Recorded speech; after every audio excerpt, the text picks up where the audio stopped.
Marami na curious nyo, ano ba sikreto nito? Feng Shui ba? Sipag ba? O nanalo ba kayo sa loto? Actually, paano? Inire-relate kayo or kinakabit ang pangalan ng company ito, St. Gerard Construction, sa Eusebio. Ayan, diretsuin ko na sa Eusebio. Ano po ba ang katotohanan dito? Actually, ako ang sasagot. Ang katotohanan talaga nito... Doon na tayo. Corporate Social Responsibility.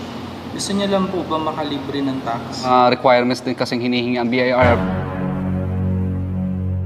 May social media na rin ng mga anak niyo. Maaring kunyari, mabash kayo or may masabi sa inyo or mapagpasa-pasang mga salita. May lang mag-asawa, okay, pinagtatawanan nga namin eh.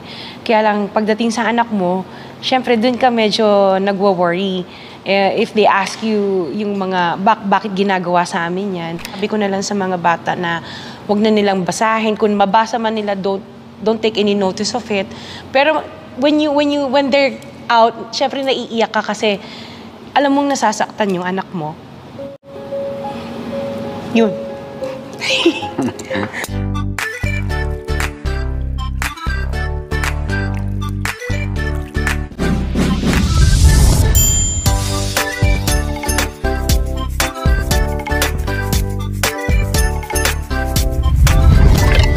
Hello mga kapwa Pasigenyo, mga ka-vlog ng Pasig at mga subscribers ko sa Luigi Vlogs. Welcome to Vlog ng Pasig Interviews. Ang ating mga kapanayam ngayon ay ating mga kapwa Pasigenyo, parehong nangarap at umasenso sa buhay. Kilala sa pagmamahal sa kanilang mga empleyado at pagiging matulungin sa kapwa. Mag-asawa at owners ng isa sa mga pinakamalaking construction company sa Pilipinas. Walang iba kundi sina Ma'am Sara and Sir Curly Vizcaya. Hello po. Hi po. Hello. Hi. Ayan. Unang-unang maraming salamat po sa chance na ibinigay niyo sa vlog ng Pasig para kayo ay mas makilala po namin. Ayan. Thank you. Salamat din. Kamusta po? Okay naman. Happy lang. Yes, happy lang. Positive vibes. Oo, alam nyo, maaari kasing naririnig ang St. Gerard Construction, naririnig ang Vizcaya. Pero hindi pa namin kayo kilala ng personal, no? So, itong interview na to ay sana mas ma-share nyo ang inyong buhay, no? At hindi lang yun, no? Hindi sa pangimasok sa inyong personal na buhay, kundi para mas ma-inspire po kami at lalo na ang ating mga manonood. Thank you. Ayan. Oo. Unang-una, gusto ko muna i-share nyo, ibahagi nyo sa amin ang inyong mga personal lives. And Sir Curly, please tell us about yourself, your story. Kilala po kayo. Ako pala si Pacifico Vizcaya, pero kilala ako sa pangalan Curly Vizcaya, nickname ko. Bali, ako po ang amo or president ng St. Gerard Construction. Bali, ito po ay inimpresa namin mag-asawa at ang St. Gerard Construction ay nagmula sa pangalan ng anak namin na si Gerard. Bali, ang tatay ko taga Bicol, ang nanay ko naman Bisaya. Kaya tawag sa akin Bisacol. Kaya minsan may punto talaga ako na nandito pa rin. Kahit ang tagal-tagal ko na dito sa Manila, may punto pa rin ako. Bali, nag-migrate kami from Colase, Antique dahil naghiwalay ang nanay at tatay ko dahil actually broken family kami. So naghiwalay ang nanay at tatay ko, so kaya kami pumunta ng Maynila. Ano po yung naging trabaho ng inyong magulang, yung bumuhay po sa inyong pamilya? Actually, ang trabaho talaga ng tatay ko, magsasaka talaga. Talagang ginagawa lang talaga niya, nakikitanim ng palay kung saan-saan mga palayan na may tatanim. At pag may aanihin naman doon sa lugar na yon, makikiani din siya para magkaroon siya ng share na kalahating sako ng palay. So literal na magsasaka, hindi inyo yung lupa? Hindi amin. So, talagang naging mahirap po talaga rin yung buhay niyo. Hindi naman namin ramdam yung mahirap na buhay. Dahil noon kapag nandun ka na pala sa ganong klase na kalagayan, hindi mo ramdam, parang natural na lang siya. Oo, kaya mo lang naman mararamdam ang mukhang mahirap kapag minsan nakakita ka na ng mayaman o di kaya nandun ka na sa kalagayan ng gano'n, nakikita mo na yung kahirapan. Pero nung mga time na yun, parang normal lang, parang ang sarap ng buhay namin, napakamalaya, hindi namin ramdam na mahirap pala kami.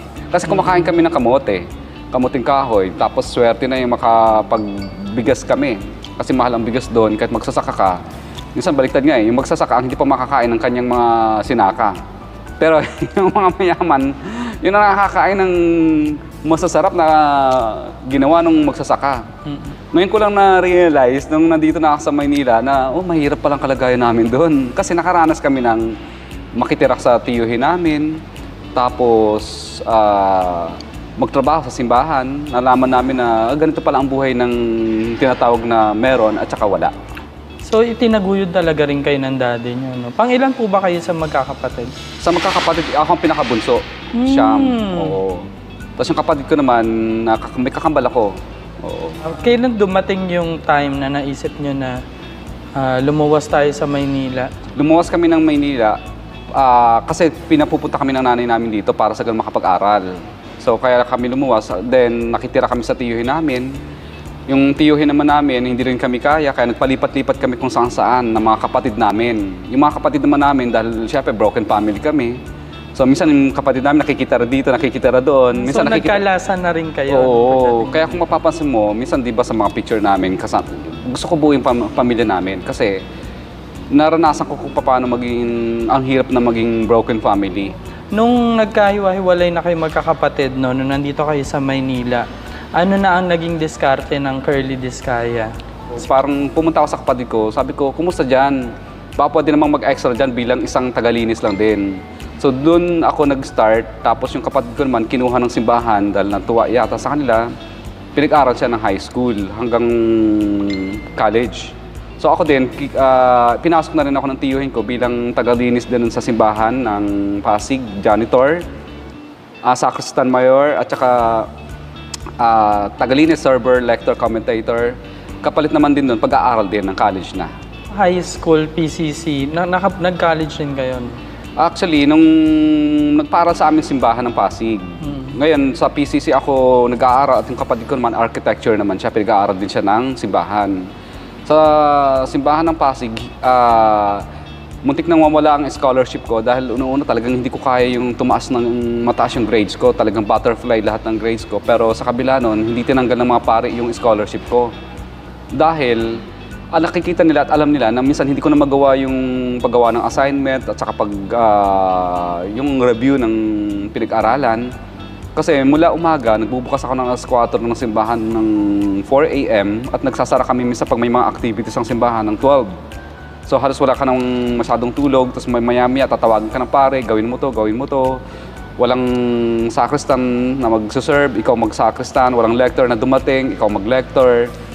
Linis ng simbahan, linis ng kumbento. So parang lahat yon. Tapos nagiging part-time na lang yung pag-aaral dahil sa gabi, pag medyo nakalibre, tatawid lang ako ng PCC para ipagpatuloy ko yung pag-aaral ko dahil sa gabi lang lahat ng pag-aaral ko. Kaya natapos ako ng pag-aaral ko halos 6 na taon. Kasi hindi ko siya magawang full load. Kasi hindi ako pwedeng mag-full load dahil may trabaho sa simbahan. Diskarte lang talaga sa buhay. Minsan hindi naman talaga kailangan sobrang tataas ng mga grades mo. Kaya ngayon nung medyo dito na kami sa kalagayang ito, binalikan namin ang PCC at kami ang nag-offer na baka pwedeng magkaroon po kami ng scholarship din sa PCC. Pero ang requirements na ibinigay namin sa mga taga-PCC, sabi namin, baka pwedeng wag matalino ang sponsor namin. Gusto namin yung mga grades na mabababa lang, yung mga estudyanteng nag-aaral, na ikinakaya yung sarili, nagtatrabaho, kaya hindi makapag-establish ng mataas na grades kasi ano sila, nag-aaral, may inaasikaso, yung iba dyan parang breadwinner pa nga yata, kaya hindi nila maasikaso yung pagbabasa ng maayos. So yun ang gusto namin. Ngayon, kung tumaas naman yung grades niya at nakapagbigay siya ng mataas na grades, walang problema, hindi pa rin naman siya mawawala sa scholarship. Pero ang gusto namin tulungan, yung talagang mabababa ang grades kasi naniniwala kami, lalo na ako, na hindi grades ang magiging dahilan para lalo kang maging successful. Minsan, matulungan ka lang ng opportunity para makarating ka sa isang bagay na yon. Minsan yung mga bababa pa nga ang grades, minsan yung madidiscard sa buhay. Oo. At marami akong alam na gano'n.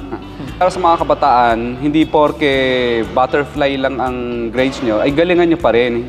Kumbaga, ano lang to, hindi mag-aaral pa rin kayo ng maayos.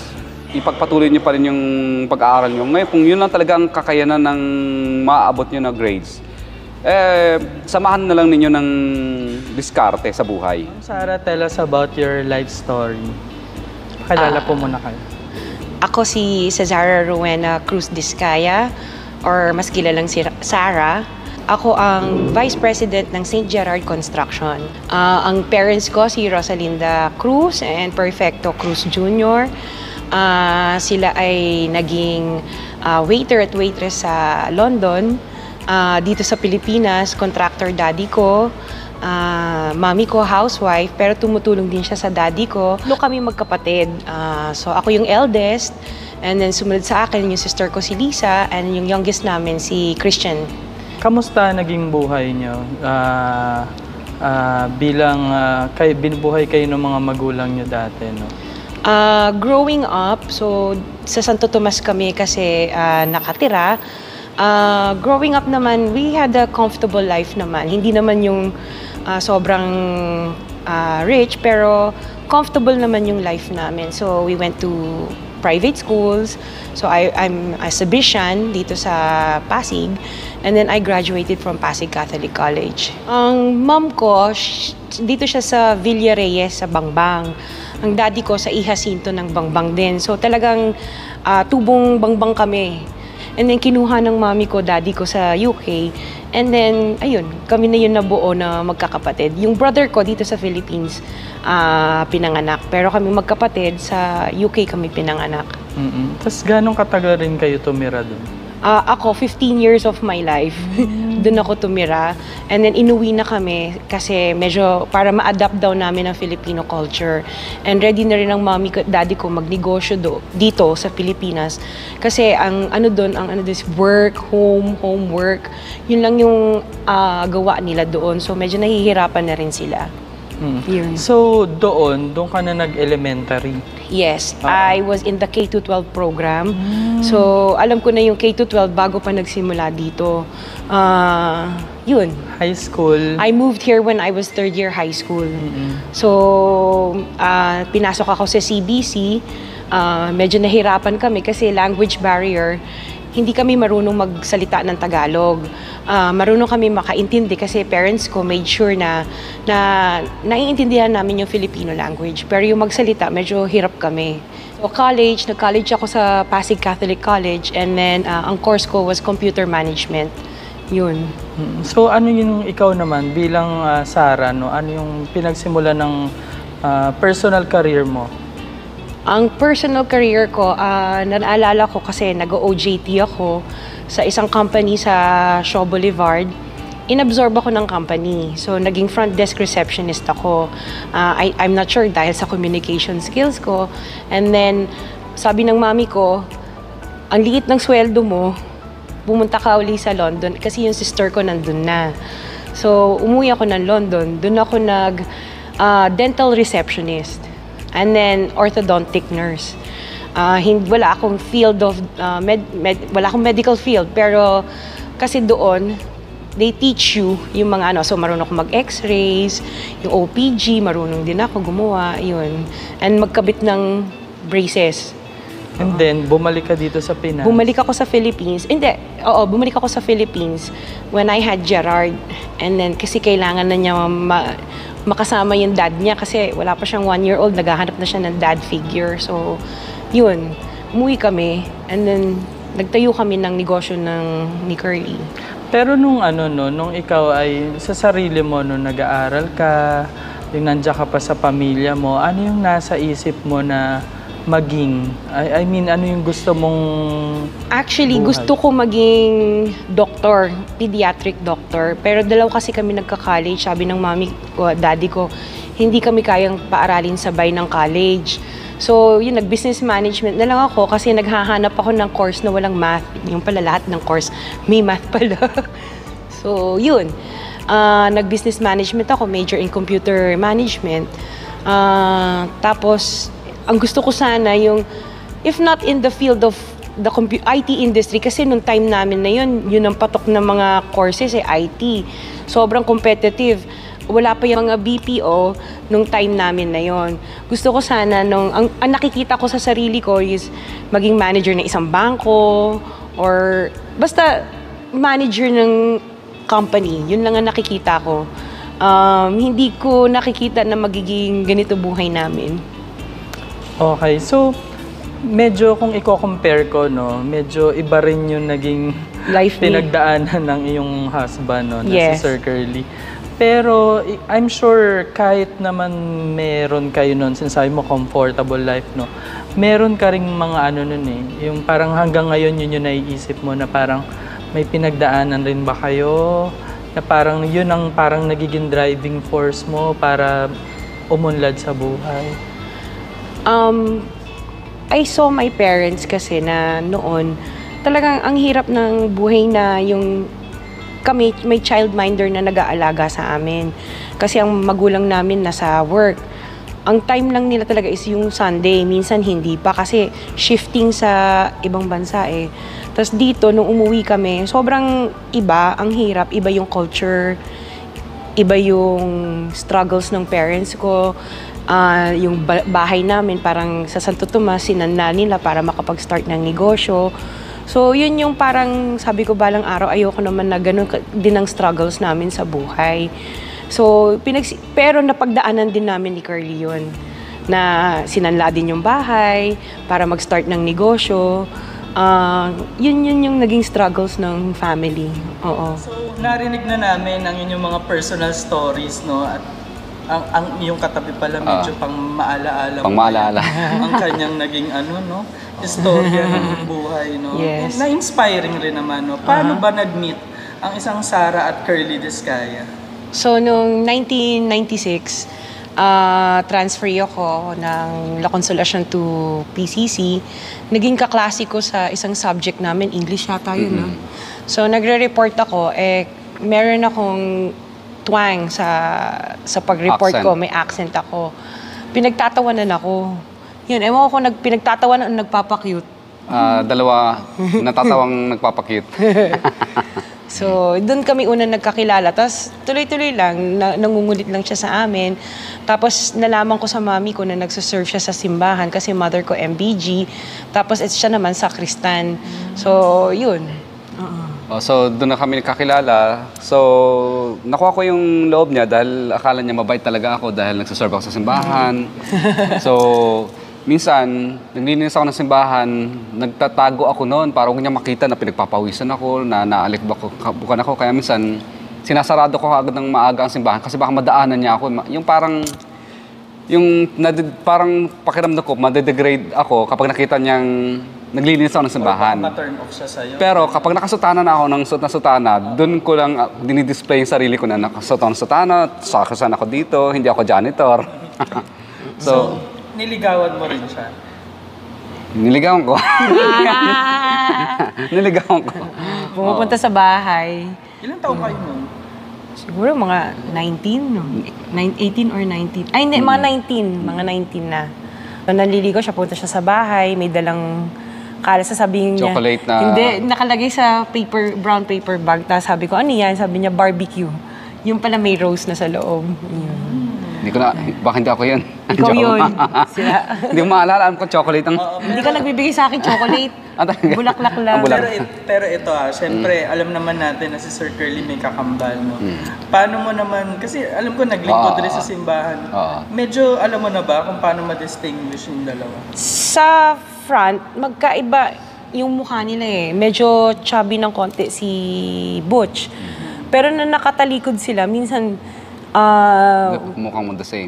magkahawig na pag So, minsan si Butch talikod. Hinampas ko, hindi mo ako sinundo. Pagharap niya, ay, sorry, hindi pala ikaw. Gusto ko naman pag-usapan, kailan na nagbunga ang inyong pagmamahalan? Anong bunga? Bungang literal Bungang na araw. Yung nag-decide na kayo na bumuo ng pamilya?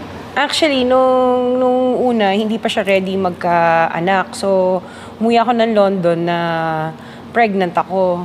Tapos doon ako nanganak sa panganay namin na si Gerard. Tapos inuwi ko si Gerard nung mga 11 months old na siya.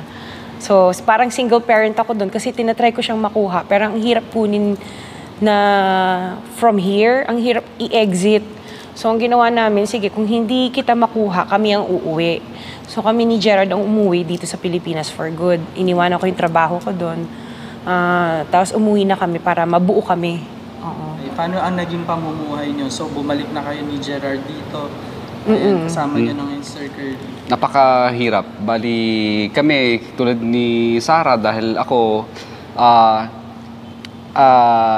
nagtrabaho ako sa tatay niya. Naging parang Binigyan kami foreman, ng- tagabantay ng oo. project, at binigyan din kami ng Unang pagkakataon project, na mag-execute ng sariling project Oo, yung unang-unang project namin na binigay sa amin, yung gate ng barracks ng City Hall. ng City Hall.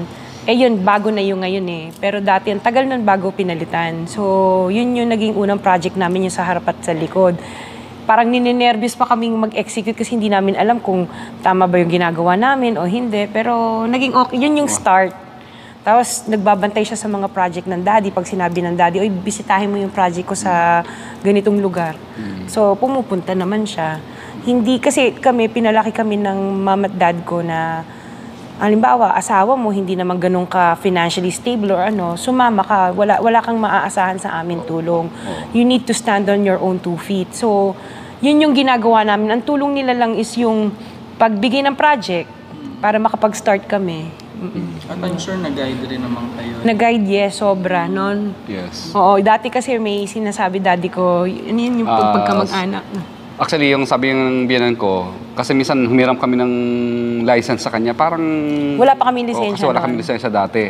Sabi ng biyanan ko, Daddy, bakit mo binabawasan ng ano yan, ng license fee? Ganyan. Sabi ng biyanan ko, hindi, business is business.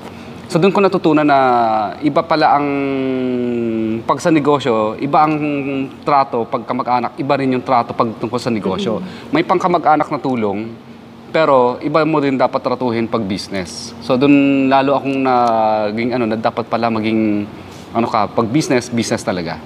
So ayun no, maganda rin no, yun sa mga in-laws no, or sa mga magulang no, pag medyo gano'n ng pagme-mentor sa atin, pagdidisiplina or approach, hindi naman dahil mean sila. No. Or ano. It's just them teaching us how to stand on our own. So, doon naman kami na-inspire mag-asawa na minsan sasabihin ng mga anak namin, pag gusto namin ng ganyang kotse, pag laki namin, Papa, sasabihin naman nito, ay hindi, pagtrabaho kayo. Magtrabaho kayo para magkaroon kayo ng kotse na ganyan. Oo. So ayun, siyempre tinataguyod yung pamilya nyo, si Gerard pa lang no, hanggang sa nasundan na. Yes, para silang hagdan. So, nung nagkaroon kami ng baby, although may gap na 2 years, 3 years, kasi CS ako dun sa 3, lahat ng sizes ng diaper, lahat ng klaseng gatas, meron kami. Kaya yun, ang hirap nung time. If I told nung earlier, I told you na comfortable yung life namin. Nung nag-asawa ako, kasi hindi nga, dun kami pinalaki ng parents ko na kung ano meron asawa nyo, magtiis kayo, dun naging mahirap ang buhay. So medyo parang naging back to scratch. Yes, back to zero nung kami na mag-asawa. Oo. Parang nung sumama siya sa akin, parang naghirap ang buong niya. Yung hindi ko ginagawa, Yung hindi niya kinakain dati na gulay, kinakainan niya. So si Gerard, na-experience niya rin na Gerard, hindi talaga yes. maganda na buhay. Hindi maganda masyado yung ekonomiya. Yung kumbaga, yung nararanasan ng ibang tao na hindi nila alam kung saan kukunin yung panggatas or diaper, naranasan namin yun. Minsan, pag parang hirap na kami, nagpo-phone a friend na kami. Sila mami at daddy. So, tatawag ako kay mami, pwede ba makautang ng konti para panggatas? Yes, umabot kami sa point na ganun. Oo, so nung time na yon, ako yung nagtatrabaho sa John Robert Powers, nagtuturo ako ng English. Hindi ako teacher, pero nagturo ako ng English. Kaya lang nabuntis na ako sa bunso namin. So siya naman yung nag-work. Sa Pilmetal. Oo. Nagtitinda ako ng mga yero, tsaka mga steel decking sa mga construction. Yes, ahente. At ang unang inahentehan ko at pinagtindahan ko, City Hall ng Pasig. Kasi Yung hinahanap ko yung mga contractor contractors dyan. Sabi ko, gusto niyong bumili ng bubong. Ang hirap magbenta talaga, grabe. Tapos nung nagkaroon pa ako ng commission, 1% yata yun, 100,000. Tapos tinanggalan pa ng VAT, kaya parang 800 pesos na lang yata yung naging commission ko. Pero dumaan pa sa napakahirap na proseso bago ko makuha commission ko dahil may vice president, etc. Kaya tuloy, yung nangyari, sabi ko,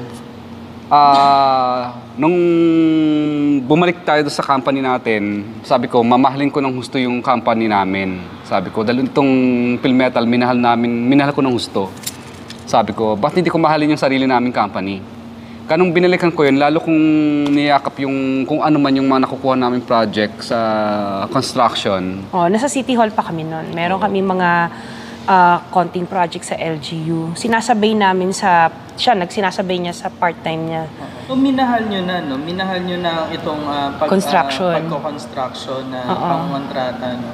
Paano ang naging storya ng pag-angat nito? Ano yung mga pinagdaanan along the way? Nung una actually before parang ang nangyari sa amin, may bahay kami dati sa Greenwoods.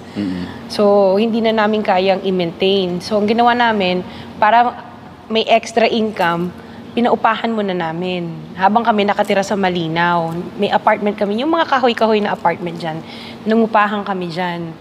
Tapos hindi naging successful yung upa. So ang nangyari, binenta na lang namin ng tuluyan kasi naka-loan siya sa bangko. So, hindi na rin namin ma-pacify din yung pagbayad sa bangko. Ang feeling namin, maiilit na lang din siya. Kaya binenta na lang? Oo, tinuluyan na namin ng benta. Pati yung kotse namin na Revo. Sanlaan. In and out siya. Maiilit na siya, kaya binenta natin yun. Binenta namin yung Revo. So, talaga ang means of pagpunta namin ng work is mag-commute talaga. So, nag-FX kami, nagta-tricycle. So, yun yung naranasan mula kay Gerard hanggang Timothy. Yun yung naranasan namin. Tapos nung nabuntis ako, siya nasa Phil Metal naman, sabi niya, bilang mo akong kotse kasi ang hirap na mag-ahente nang walang sasakyan. Yun. So, doon nag-umpisa yun. Tapos, ang nangyari nito, sabi ko, ang hirap magbenta.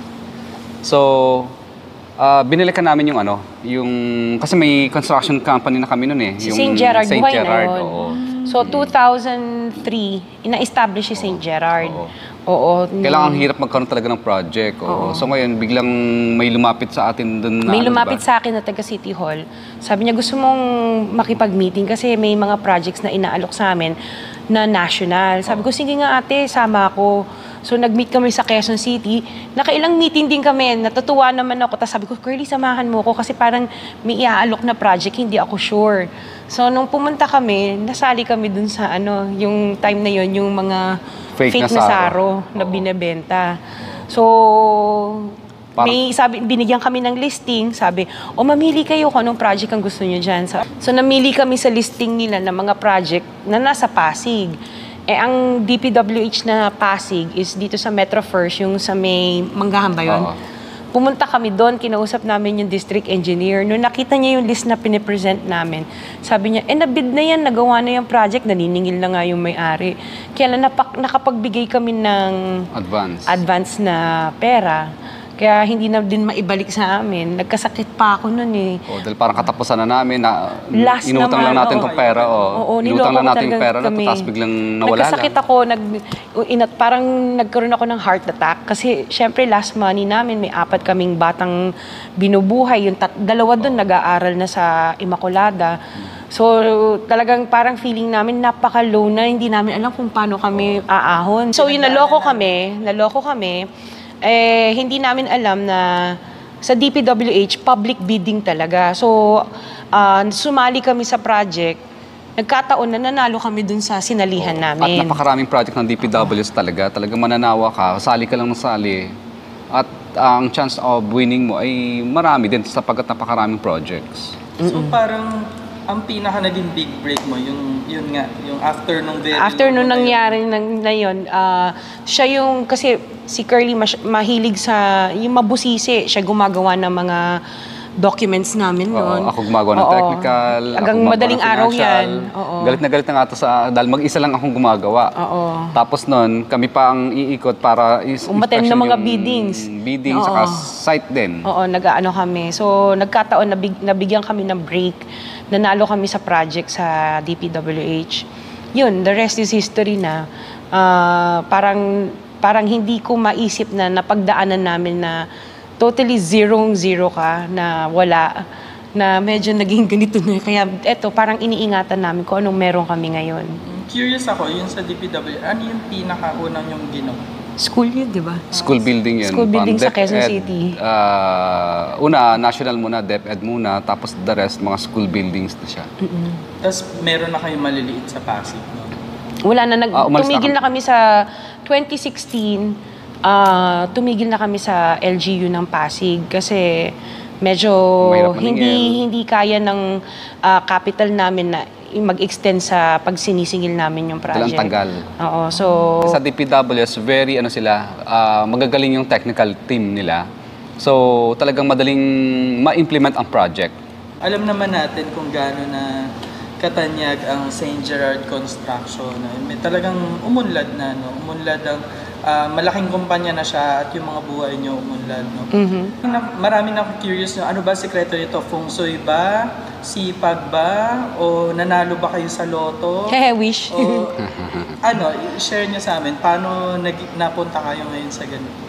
Actually, paano ba? Actually, ang talagang sekreto talaga namin dito is maging mabuti ka lang sa kapwa, huwag kang mapanglamang, maging masipag ka. Oo, kasi lahat naman ng negosyo, kailangan naman hindi, yung feng shui, pag sinabi ng feng shui, yayaman ka.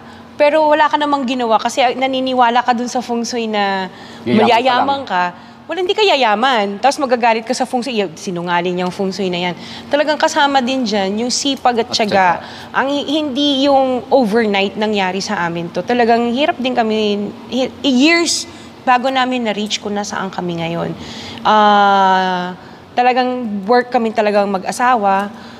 Siya umaattend ng biddings, no? Minsan iikot kami ng site, yung kotse namin, yun yung nagiging parang bahay namin ng mga bata.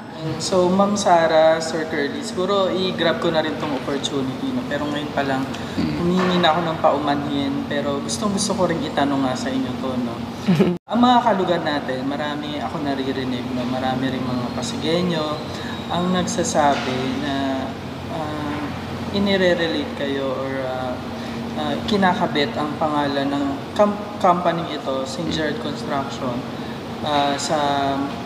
sa Eusebio. Ayan, diretsuin ko na sa Eusebio. Ano po ba ang katotohanan dito?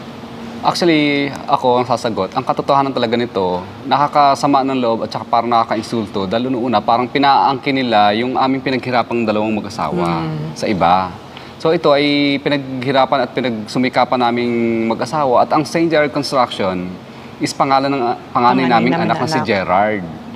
Yes. Then itong company nito, tinatawag nila kaming tuta. Hindi naman wala namang katotohanan yun. At kung yung tuta na yun ay hindi na tuta, mananating na tuta, naging aso na siya ngayon. Actually, if talagang interested silang malaman kung talagang nakaano si Eusebio dito. I mean, the door is open for them to come here. Wala makikita. Naano lang nga lang kami kasi it's the name of my son, St. Gerard. Si Gerard, nakita mo yung spelling nga is with double R. So, iniba ko, yun yung spelling talaga ng name ng anak ko. Yung sa Eusebio, siguro, i-search nila. They have their own business din naman. May armal sila. May armal sila. Kami, iba yung sa amin. No? So, ewan ko, I have no idea kung saan nila nakuha yung idea na nakarelate sa Eusebio. Kasi kami very private person. So, tinayo namin yung mga buildings namin or nabili namin yung mga lupa namin na hindi kami nakikilala. Oo, sumasakay pa kami ng tricycle. Minsan namamalengke kami mag-asawa. Ngayon, hindi na namin magawa kasi tatakot kami. Baka mamaya sabihin eh. Oo. Yan yung tuta nila, Eusebio. Hindi dapat ganun. Actually, ang sama nga ng image na nagawa nila, alam mo bakit? Dito sa mga kapitbahay namin dito, walang naniniwalang kami ang may-ari ng company. Ang pinaniniwala nila, Eusebio. Kahit nakikita na nila kami lumalabas ng bahay, lumalabas ng office, Eusebio, mga tricycle driver dyan. Kilala kami ng lahat ng mga employees namin. Pero pag sinabi, sir, sa driver, doon po ako sa St. Gerard building. Yung kay Eusebio na building. Pero wala naman silang ebidensya. Tsaka, if talaga you assess, I highly doubt din that the former Mayor Eusebio would allow na ipangalan yung isang company sa name ng anak namin or sa amin nakapangalan. I highly doubt. At kaming gagamit ng buong facility na to. Oo. Yung facility at saka mga parking. Mga kotse, lahat ng mga... Parang kami ang namimisasa ng luxury. Tapos, dami. Ang dami lang. I think, alam mo, if it were to happen to any normal negosyante, maa-upset din kasi pinaghirapan talaga namin, dumaan kami sa butas ng karayom para makarating kami dito. Hindi to, yun nga yung sinasabi ko, it didn't happen overnight. Talagang nagkasakit ako, tapos alam mo yan, you go through depression kasi nga, ang daming bumabati ko sa'yo na hindi mo naman ginagawa, innocent kang tao. So, yun. Kaya ngayon, tinatawanan na lang namin kasi positive vibes lang tayo. If they want to still associate the Eusebios with us, so be it kasi wala naman katotohanan. Alam namin, basta kami nagwo-work kami at wala kaming sinasagasaan na kapwa namin. At katunayan, walang naniniwala dito sa mga empleyado namin dahil sabi ng mga empleyado namin, "Sir, lagi kayong nililink sa mga Eusebio lagi." Pero ni minsan, hindi namin nakita dito na kahit umapak man lang dyan sa pintuan ninyo sa yung mga Eusebio. Oo. So, sila din, na-amaze sila. Saan nagagaling yung ganong klase ng idea? Ang natatawa ko, we have several distinguished personalities that come here. So, ibig sabihin, part owner din ba yun? Diba? Speaking of these people, no, may dalawang nasa isip ko no? Kung ako publiko, no, na pwede kong maisip rin, no, pwede kayo ma-relate, na pwede nyo rin naman sagutin. No? No, diba nasabi mo may mga napupunta dito, maaaring nakikita sa pictures or sa social media, nakikita ng ibang tao na medyo malapit rin kayo at kilala yung mga kilalang tao na public officials, businessman, o kahit yung mga simpleng Pasigueño na na-identify rin sa Eusebio family ay malapit rin sa kanila, sabihin natin, no, na pwedeng nakikita na kaibigan nyo rin. So, paano nyo sasagutin? Actually, lahat ng mga lumalapit sa amin dito, wala kami pinipili. Kaaway nila o kaibigan nila, lahat ng lumalapit dito sa amin, tumutulong kami dahil non-partisan talaga kami. At katunayan, yung mga ibang lumapit dito ng mga nakaraan nung bago sabi barangay elections, sabi ko, pagdadasal namin kayo. Minsan, mamamasyal din dito yung mga ibang kaibigan ninyo, pero kami, kaibigan namin kayong lahat. Wala kaming, ang suportang binibigay namin ay suportang galing lang sa puso namin at hindi kami humihingi ng anumang kapalit. At sana wag kayong magdadamdam kung yung mga katunggali nyo ay nandito din dahil kami ay non-partisan. Yes. Hindi talaga kayo parang, dito lang kami. No. Ayaw namin ng ganun. Here, everyone is welcome naman eh. Sorry, may isa pa ako. Kung babalik tayo ng 2019, meron kayong isang lupa dyan. Yes. Dito sa Along Bambang. Napahiram nyo yata yun sa naging meeting de Avance. Oo, ng former. Actually, wala namang kaming karapatang tumanggi, lalo na ko ang isang dating mayor ang nagpadala ng sulat sa amin na makikigamit ng lupa. Actually, nag-request naman siya. I still have the request letter na if he could utilize yung lupa namin kasi yan yung malapit. Vacant lot lang talaga siya. Wala siyang nakalagay. So kami naman, being a non-partisan din naman, okay lang, sige, wala namang problema. Actually, kung yung isang nga ay nagpadala rin sa amin ng letter request, papagamit din namin dahil kami ay non-partisan din naman kami. Tsaka Luigi, kasi negosyante kami, business lang ang nasa isip namin. So whoever or kung sino man ang mamumuno ng isang syudad, susunod kami kung anong patakaran nila. So yun, kailangan namin talagang makisama kasi negosyante nga kami. Yun. Doon lang yung difference siguro yung na-associate kami. Pero at the end of the day, business lang talagang namin dito sa Pasig. Ngayon, Luigi, dahil iba na yung administration natin, kami ay nagre-reach out din naman sa city at katunayan, tumutulong tayo sa iba pang mga nangangailangan dito sa Pasig. At yun ay walang halong kulay. Sapagkat gusto lang talaga namin makapagbahagi at makapagbigay dahil una, syempre, galing din naman kami sa talagang walang-wala. Yes. Tinatanaw at nililingon lang namin kung ano ang pinanggalingan namin. Talagang super blessed kayo, ika nga. Yes. So, share nyo naman yung mga ilan sa mga ginagawa nyong corporate social responsibility. Actually, mga corporate social responsibility namin, minsan may mga nagre-request. Nagpagawa kami ng bako dito sa SGC Plaza. Tapos nakita ko parang hindi bagay yung waiting shed nila doon sa ginawa naming parang halaman. So, sabi ko doon sa mga nakatirang mga sa Toda, gusto nyo ba tanggalin na lang natin yung waiting shed nyo, palitan natin ng mas maganda. So doon nag-umpisa yun na nakita ng ibang mga kapitan, nag-request sila na, boss, baka Pwede din sa pwede barangay rin namin. kaming bigyan nyo kasi donated ang nakalagay eh. Baka pwedeng magbigay din kayo sa barangay namin ng ganyan. So, nagbigay kami. So, maya-maya, ang dami na nagbibigay ng padala na sulat sa amin ng mga kapitan na gusto rin daw nilang magkaroon ng waiting shed na donated by.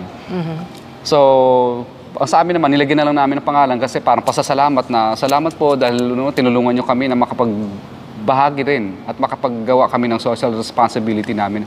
Actually, hindi lang naman waiting shed ang ginagawa namin, kundi namimigay din kami tulong sa mga nasunugan at sa... At tumutulong sa nasunugan. Kasi isa sa mga naging projects ko is to start yung fire truck tsaka ambulance. Kasi yun yung magandang response. And we do not limit ourselves to only Pasig. So, minsan nag-live yung mga fire volunteers ko. Dinadala nila hanggang Bulacan, Manila, Laguna, kung saan kami pwedeng tumulong. So, hindi nakalimit dito sa Pasig, which is nakakatuwa naman kasi yung mga nung fire is volunteers lang talaga sila lahat. So, hindi sila swelduhan dito, pero nakakatuwa kasi passion nila yon. So, kasi isang empleyado namin, passion niya yon. So, sabi ko, oo nga, maganda din mong passion na pwede namin tulungan at maging totoo. So, nagtayo kami ng SGC Fire and Rescue. Yun, isa sa mga natin, no? Tapos yung mamigay sa pagpasko, tradition na yun, nagmula pa yun sa mama at dad ko. Mamigay ng wheelchair na rin. Saka yung mga walking stick. Nakita ko nga every birthdays. Yes, oo. Yung wheelchair, naisip namin nung birthday niya. Kaya namin in-start yun. So, yun. Nung birthday ko, nagdagdag kami ng items. Tapos nag-bloodletting kami. Kasi yung dad ko bago nag-pass away, ang hirap maghanap ng dugo. Sabi ko, gusto ko mag-bloodletting. So, yun. Nag-bloodletting kami dito. So, para makatulong din sa iba. Ando na tayo. Corporate social responsibility. Gusto niyo lang po ba makalibre ng tax? Ganun po ba yun? May tax yun, di ba? Actually, hindi kami marunong mag-claim kung paano yung nyo. Kasi may mga requirements din kasing hinihingi ang BIR para lang ma-exempt ka. So, hindi nyo na siya ina-account? Hindi. So, hindi na namin siya sinasama sa tax, dahil una, maliit lang din naman yan. Maliit lang naman na bagay yan para ihingin pa namin sa BIR na i-tax exempt kami. So, hinayaan lang na namin kasi nga yung requirements nila para ma-exempt ka din, ang hirap i-process. So, yun, naka-account lang siya sa amin. Oo. Sir Curly, Ma'am Sara, nabanggit nyo nga na may mga minsan nagpapatulong sa inyo ng mga public officials. So, ano ba to? In exchange of a project? Ano ba yung strings nito? There are no strings attached. No, ang amin lang is makatulong kami sa kanila. Like we said earlier, non-partisan kami. Anyone is welcome. So, tumutulong lang talaga kami without asking for anything. And I think the people that we help can vouch for that, na wala naman kami talagang hinihinging kapalit dun sa tinulong namin sa kanila. Siguro, sa pamamagitan nun, we gained more friends, no? Kasi yun ang masarap, not to gain enemies, but more friends. So, it could be in one barangay na magkalaban sila, lumapit sa amin, pero pareho namin silang kaibigan. Yun lang siguro ang exchange na hiningi namin sa kanila. Wala kaming hininging additional na incentive or to be prioritized. Kung ano ang nila, kalakaran nila, sumusunod naman kami. At saka wala talaga kaming anumang uri na pabor na hinihingi sa kanila sapagkat kami ay nangangontrata kami sa national. So actually, dito sa Pasig, wala kami halos project dito. National talaga ang tunay na project namin. Kaya wala kaming anumang hiningi o anumang pabor na hinihingi sa kanila sapagkat wala kaming projects dito sa Pasig Our business, kumbaga, our business address is here, but our projects are outside of the Metro Manila. So makikita nyo siguro Laguna, Bulacan, we go as far as Zamboanga, Sibugay, nandoon. Wala namang kapitan na, lahat dito Pasig na kapitan, no? So wala kaming favor na hihingi. Yun nga lang siguro ang naano namin, friendship. Okay. Oo, nung nag-umpisa kami, talagang may mga malilit na projects kami dito sa Pasig. Pero ngayon, talaga namang nasa national na kami. So, kaya naman kami tumutulong dito sa Pasig dahil una nandito sa Pasig yung aming address, nandito yung mga ang office namin. So, syempre, bilang pagbabalik pasasalamat, lahat ng mga kinukuha naming mga manggagawa ay dito rin lahat sa Pasig namin kinukuha sapagkat, syempre, ang gusto naming unang tulungan yung mga taga-Pasigenyo dahil taga-Pasig kami. Syempre, mas unahin naming matulungan sila. Yes. Pasensya na natanong ko yung mga ganung bagay. Okay lang. Hindi. Kayo, nakakaya nyo kayong dalawang mag-asawa. I'm sure mature na kayo, mature kayo mag-isip, yes. no? In the beginning, hindi. Medyo, hindi kasi kami sanay na nasa limelight. Like I mentioned earlier, very private persons kami. So, na-upset kami. Like any other parents, na pag nai-issue, lalo na yung medyo, aminin natin, may personalidad na rin po kayo dito sa Lungsod Pasig, no? Paano nyo naman alagaan yung mga anak nyo? Kasi I'm sure may social media na rin ng mga anak nyo. Maaring kunyari, mabash kayo or may masabi sa inyo or mapagpasa-pasa mga salita. Sila, syempre, I cannot monitor them 24/7 na hindi makita sa social media yung mga bashing sa amin. Kami lang mag-asawa, okay, pinagtatawanan nga namin eh. Kaya lang, pagdating sa anak mo, syempre, dun ka medyo nagwo-worry. If they ask you yung mga, bakit ginagawa sa amin yan? Kaya, ang hirap i-explain sa kanila. Pero, ngayon, sinasabi nila namin, don't go into it. Okay lang. You can see that na angry sila. Nagagalit sila dun sa mga bashing. Kasi, syempre, magulang kami. Alam nila, kilala kami.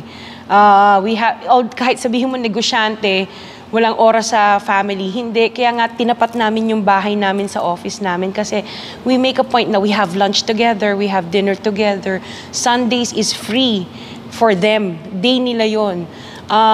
Kaya close bond yung family namin. Kaya sinasabi ko na lang sa mga bata na wag na nilang basahin. Kung mabasa man nila, don't take any notice of it. Pero when they're out, syempre naiiyak ka kasi alam mong nasasaktan yung anak mo. Yun. Kasi totoo.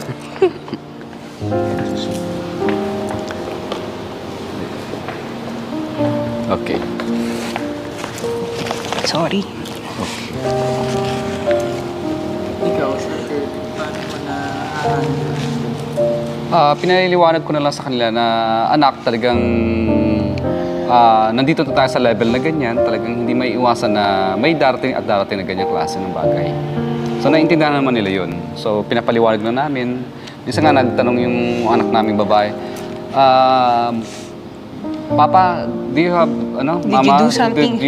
Did you do something bad? Ba't kayo ginaganyan? Sabi ko, anak, hindi. Masaya lang sila. So, yun yung medyo mahirap to overcome yun nga sinasabi ko, kami mag-asawa kaya namin. Pero yung mga anak namin, although yung dalawa hindi na minors, yung dalawang minors pa, parang ang hirap i-explain sa kanila na I don't know what the reason is. Hindi naman kami nakapatay ng tao. Actually, sila din sinasama namin sa mga corporate responsibilities para nakikita nila or bata pa sila na mumulat sila na you have to give to others that are less fortunate than you. Yun. So, yun medyo mahirap doon. So, I think hindi lang naman kayo yan, no? Meron rin iba na nakaka-relate sa inyo na may mga, even kunyari, balik rin naman natin, ay anak ko ginaganyan, tapos baliktad naman, magulang ko, bakit gano'n, no? So, kayo, ano na lang yung ginagawa niyong hugot para sa tingin niyo, nalalagpasan rin naman ito? Ginagawa na lang namin joke. Ginagawa namin joke, kagaya sa tulad nun, yung tinawag kaming Carlita bukbok. Tatawanan na lang namin. Katulad nung lumabas yung issue na gano'n, actually, labas na sa issue. Paggising nito nung kinabukasan, ang unang, hoy, bading, kamusta na? Mas Yung mga tinatawag ko ganun. naman siyang tabachoy. Oo, hindi ko naman dininay na sexy ako, Ginawa no? namin biruan sa bahay tuloy. Kaya pati yung mga bata, dinalang namin na sa biro. ginagawa na lang namin joke. Kaya minsan yung si Timothy ang tawag sa akin, Papa Bukbok. Hindi lang nila matawag yung mama nila na Mama Tabachoy. Bakit mas sensitive? Hindi naman. Oo, ako lang talaga ang pinaglalaroan ng mga anak ko. Kaya ang tawag nila, Papa Bukbok. O yun. Kaya may bagong palayaw na ako dito sa office. Ang tawag sa akin, si Boss Bukbok. Pero, Sir Curly, sorry ha, maaaring kayo napapagtawanan niyo. Pero ako personally, nung medyo narinig ko nga yung kwento na yun, sabi ko, I take offense din. Kahit hindi naman rin ako ganon or what. Kasi parang, ano ba yung mga taong pinagdaanan, yung mga ganyan din. Hindi lang siya kasi once na ginanon mo yung isang tao, describe mo yung isang tao, na parang discriminate mo yung isang tao, hindi lang naman siya yung may ganyan. Oo. I mean, sorry Sir Curly. Ibig sabihin, hindi lang akong mas may malalang bukbok sa mukha, baka mayroong mas higit pa sa akin. Kawawa naman Or sila. kaya yung, General, yung parang like, sa akin, hindi ba ma-offend yung isa na kahit dinirect mo dun sa isang tao, ganun rin ako Hindi rin naman ako makinis actually, there's no perfect person naman.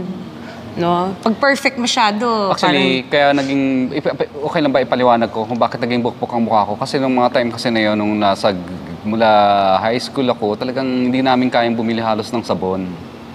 Pati yung mga ice ko lang hindi ko kaya nga minsan yung panggamot ko lang sa bukbok ng mukha ko, yung tagyawat ko, yung ice lang talaga, walang gamot. Kasi ayun nga, like that, no? Kasi bawat napapansin natin sa isang tao, ay, ba't ganito yung physical niya? Ba't ganito ugali niya? Kasi pwedeng may story behind it. yes. Now, we cannot judge. That we have to be cannot- sensitive din dun sa mga ganyan. Kasi ako, for the longest time, no, I have been battling with my weight. Lalo nagkaroon ako ng 4 na anak, di lalo akong lumobo. Pero doesn't mean to say na yung personality ko or yung pagkatao ko nag-change. I'm still the same Sarah. Oo. Saka siguro kaya ginawa ni Lord na maging tabachoy siya at maging bukbok naman ako para maging perfect family kami. Kasi siguro kung naging sexy siya at ganda-ganda pa niya at gwapong-gwapo naman ako at sobrang macho, baka maraming umagaw sa'yo. At maraming Wag ka, umagaw sa kahit akin. ganyan ang Baka mukha hindi- niyan. baka Ako, hindi na- selosa ako. Baka hindi na kami nagkatuluyan pa at baka yun pa ang naging dahilan para kami ay hindi maging successful family o magkahiwalay o maging broken family. Kasi sobrang gawapo mo, sobrang ganda niya. So, minsan hindi match yun. Lahat tayo Diba? may mga kanya-kanyang story at Oo. syempre, yung Yes. mga nakukuha natin, pinagdadaanan natin, na pagtatagpo natin ay of course may purpose ang Ang Panginoon. Lord, Oo. yes. Tingin ko sinadya ni Lord na hindi niya ako pagwapuhin at gantuhin ang mukha Oy, ko para hindi na ako, yun nga. walang magkagusto sa akin. Actually, kahit ganyan mukha niyan, selosa ako. Hindi ako masyadong magselos dahil tabachoy siya. Ang sweet nyo. Alright. So, kung kayo, no, ano ang wish ng mga puso? Sino mauna Parang sa'yo? hirap sagutin, no? Pero hindi. Maaaring personal o career? Hindi, ako magmula noon pa man. Nagdasal ka, sir. Ako, ang pinagdarasal ko lang na sana lalo pa kaming lumaki at maging successful upang sa ganon, sa paglaki namin, mas marami pa at malaki pang populasyon ng mga Matulungan. taga-Pasig at taga-ibang lugar ang aming matulungan. Kasi naniniwala ako na ginawa ni Lord na maging isa ka sa matataas upang tulungan ang nasa mabababa. Depende sa paggamit yun. Parang kutsilyo lang din naman yan. Na ang kutsilyo, nagagamit sa dalawang bagay. Pwede mong gamitin sa mabuti, panghiwa ng karne. Pwede mo rin pang saksak sa tao. So, ibig sabihin, nasa paggamit kung paano mo gagawin mabuti ang pera sa masama o sa mabuti. So, ibig sabihin, ang dasal ko na sana lalo kaming maging successful upang mas marami pa kaming matulungan na iba pa. Mabigyan ng hanap buhay, trabaho, mas maparami pa namin yung empleyado namin na natutulungan. Ikaw, ma'am. Ako, siguro, ang wish ko lang is, syempre, good health para sa amin, para matuloy pa rin namin yung services namin. Wala na akong mai-wish kasi, actually, the Lord has given us everything that we need. Yun nga, sinasabi ko, this is all borrowed. So, anytime, pwedeng kunin ni Lord sa amin to. Pero ang katwiran namin mag-asawa is what we did with what He gave to us na kung sa mabuti ba or naging madamot ba kami. Wala akong ibang wish na maging happy lang kaming dalawa. Tsaka yung mga anak ko maging happy din. It's not more of for us, no? Parang gusto namin kung ano man meron kami, ma-share din namin sa iba. Yun lang. Actually, pag nandito ka sa level na at maganda naman ang laman ng puso mo, parang minsan hindi mo na iniisip na para sa'yo. Kasi parang Meron na eh. Meron ka na eh. Minsan ang iniisip mo na kung paano ka mapagbigay naman sa iba. Yun ang iniisip mo kung bakit gusto mo pang magkaroon. Para sa ganun, magkaroon ka pa ng maibibigay.